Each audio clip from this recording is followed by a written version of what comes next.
क्या हुआ? जिंदगी से मायूस हो गए हैं? आपको ये लगने लग गया है कि आपका कोई वाली वारिस नहीं है? क्या मायूसी ज्यादा हो गई है? सब फिर से उलझ गया है?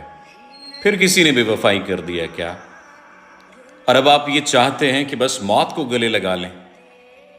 अब आप ये चाहते हैं कि जिंदगी खत्म हो जाए? लेकिन मुझे एक बात बताइए, क्या रब के सामने मायूस होकर जाएंगे? उस रब के सामने जिसने ये बात कही थी कि ला तक़नतु मिन रहमतिल्लाह, और अल्लाह की रहमत से मायूस ना हो जाना, मेरी रहमत से मायूस ना हो जाना। क्या उसकी रहमत से मायूस होकर उसके पास जाएंगे? क्या नाउमीदी जैसी मौत को गले लगाएंगे? नहीं।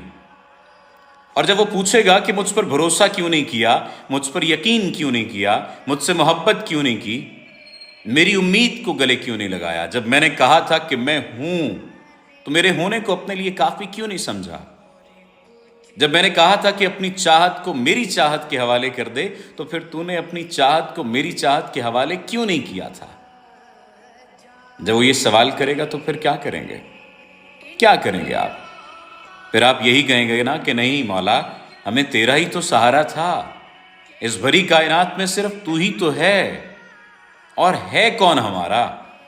जब आप तब ये बात करेंगे तो आज अपने आप को मुखातिब करते हुए ये क्यों नहीं कह सकते कि ला तक़नतु मिन रहमतिल्लाह, कि तुम अल्लाह की रहमत से मायूस ना हो जाओ? आज क्यों नहीं कहते आप अपने आप को? मसाइल थका देते हैं, मैं ये बात जानता हूं, मैं ये समझता हूं कि मुश्किलात हैं, बेवफाइयां मार देती हैं, बदजुबानी बदकलामी मार देती है, ताने मार देते हैं, अपनों की गई बातें जो खंजर की तरह लगती हैं वो तबाह बर्बाद कर देती हैं। लेकिन क्या इस सब के बावजूद अपने हाथ पांव तोड़कर बैठ जाएंगे?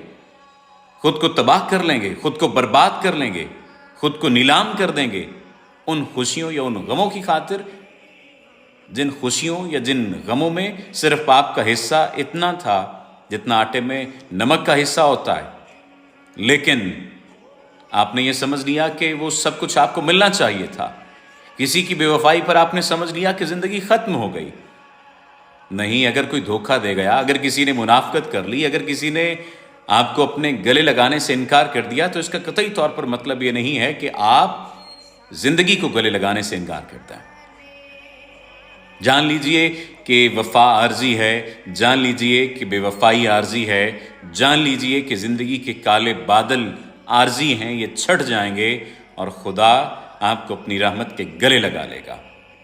आप खुदा की रहमत में लिपट जाएंगे और खुदा की मोहब्बत आपको अकेला नहीं छोड़ेगी, खुदा की रहमत आपको अकेला नहीं छोड़ेगी, खुदा की मेहरबानी आपको अकेला नहीं छोड़ेगी।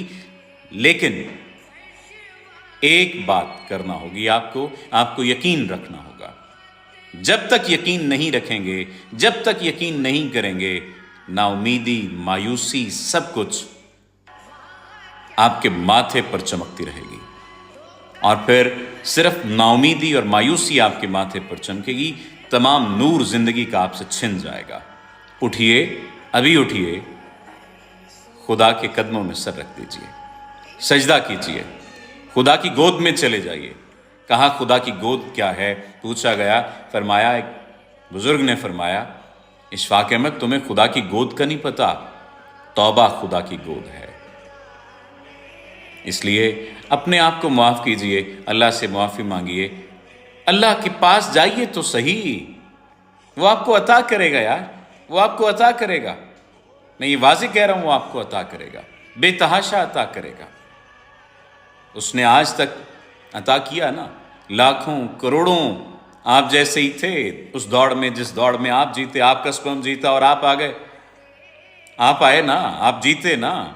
जिंदगी की कितनी कठिनाइयों से निकल कर इस मकाम पर पहुंचे जहां पर आपको मुनाफकत और मोहब्बत और खुलूस, वफा, वफादारी, ईमानदारी, बेवफाई और इन सारी चीज़ों का पता चला।